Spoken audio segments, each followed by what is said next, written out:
Assalamualaikum warahmatullahi wabarakatuh, sahabat Air Movie. Melanjutkan dari episode sebelumnya, pagi itu di Eni Sehir, terlihat Cerkutai dan Alpen lainnya tengah sibuk mempersiapkan beberapa peralatan yang akan dibawa ke medan perang melawan segala macam tipuan yang akan dimainkan oleh Naiman. Tidak lama Osman datang seraya berkata, "Alpen, pria-pria pemberani, jika kalian perlu berperang melawan tentara neraka, kalian tidak boleh membiarkan itu terjadi di surga. Tapi kita akan melakukan sebaliknya. Tutup gerbang dan bariskan tombak. Pasang perangkap di mana-mana. Letakkan bubuk mesiu di sekelilingnya. Kita akan menghancurkan Naiman di negara surga kita. Ayo, menyebarlah di Eni Sehir." Tidak lama salah satu Alpen datang seraya berkata, "Beim, Frede Sultan datang."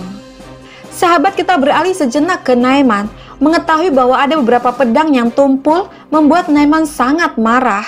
Dengan keji, dia pun memenggal salah satu pandai besi di hadapan semua knockersnya. Kemudian berkata, "Bagaimana aku bisa mengalahkan musuhku dengan ini?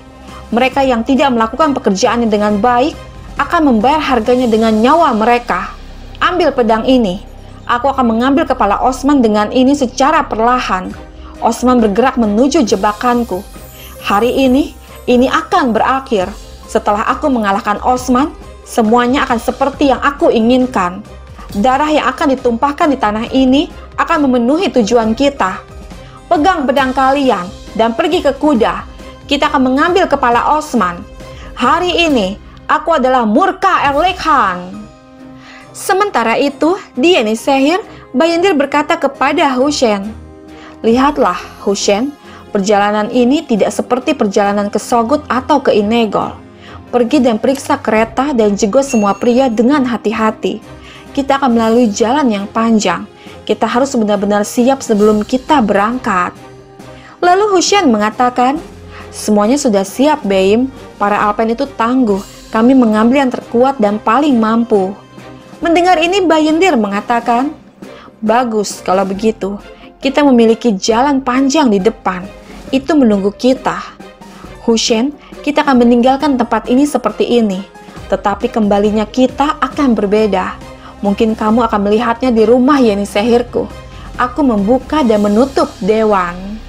Lalu Hussein mengatakan, "Itu akan sangat pantas untukmu, Beim." Dan Bayendir mengatakan, "Yah, itu akan pantas, pastinya." Kemudian mereka pun bersiap untuk berangkat. Di sisi lain, terlihat Turgut, Konur, dan Alpen lainnya yang sedari tadi mengawasi Bayendir. Konur berkata, mereka menghabiskan hari itu di markas Naiman, dan sebelum azan pagi, mereka mulai membereskan barang-barang mereka. Lalu Turgut mengatakan, "Lihat dia, si Bayendir Bey yang terus membual. Waktunya akan tiba. Kita akan menghancurkan kesombongannya juga." Kemudian Konur berkata, "Tugasku sudah selesai, Turgut Bey. Aku akan kembali ke Beimku. Semoga Allah menolongmu." Dan Turgut mengatakan, "Semoga Allah memuliakan kita semua, saudara. Evalah." Kemudian Konur pun pergi dari sana. Masih terus memperhatikan Bayendir, Kutan bertanya, "Apa yang akan kita lakukan sekarang, Beim? Apa yang sedang kau pikirkan?" Dan Turgut menjawab, "Bajingan ini akan berangkat lebih dulu. Tentu saja ada sesuatu yang aku tahu." Lalu Kutan bertanya, "Apakah kita akan menembaknya dan meninggalkannya?" Dan Turgut menjawab, "Tidak. Pertama, kita akan meletakkannya di depan kita seperti bayangan dan mengikutinya selangkah demi selangkah. Setelah itu, dia akan membawa kita ke segel berharga itu dengan kakinya sendiri. Sekarang, ini saatnya, Bayendir." Di samping itu, Ismihan memasuki ruangan yang dimana Osman sudah menunggu kedatangannya. Kemudian Ismihan bertanya, "Sejak kapan para tetua mulai mendatangi si kecil, Osman Bey? Kau memanggilku?" Dan Osman mengatakan, "Jika kau mengajukan pertanyaan, kau akan datang tanpa pertanyaan, Frede Sultan." Lalu Ismihan bertanya lagi, "Apa alasan persiapan di luar?" Dan Osman menjawab, "Mereka dipersiapkan untuk kiamat kaum kafir. Jangan khawatir." Lalu Ismihan berkata, "Katakan saja, Osman Bey." Dan Osman mengatakan, "Wazir Safeli, Dia telah melayani Komandan Naiman sejak awal. Mendengar ini membuat Ismihan kaget dan serasa tidak percaya, lalu bertanya, "Wazir dari Seljuk yang agung, bagaimana bisa ini terjadi?" Dan Osman menjawab, "Saat kau berada di markas hari itu, bahkan kerabat terdekatmu berlutut di hadapan Naiman. Kau juga melihat itu. Jangan kaget dengan Wazir Safeli." Mendengar ini Ismihan berkata, "Putraku, Wazir Safeli adalah orang yang paling dekat dengan Sultan Aladin. Nyawa Sultan terancam, aku akan segera pergi ke Konya." Namun saat Ismihan hendak pergi, seketika Osman menghentikannya seraya berkata, "Tunggu, tunggu. Kau benar. Di Konya, Sultan Aladin dan situasi di Konya dalam bahaya. Tetapi jika kau pergi, kau akan berada dalam situasi yang sama." Lalu Ismihan bertanya, "Apa yang kau sarankan, Osman Bey?"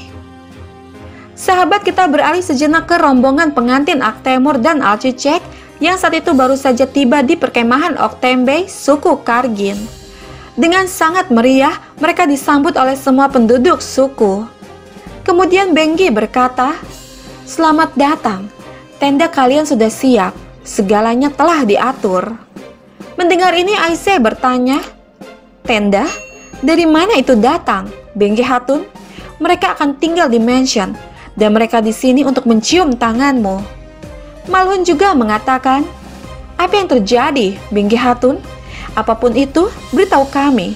Aktemur tinggal di mansion, dan Alcicek harus bersama suaminya. Atau, apakah kau memikirkan hal lain yang tidak kami ketahui?" Dan Benggi menjawab, "Aku tidak menyembunyikan apapun.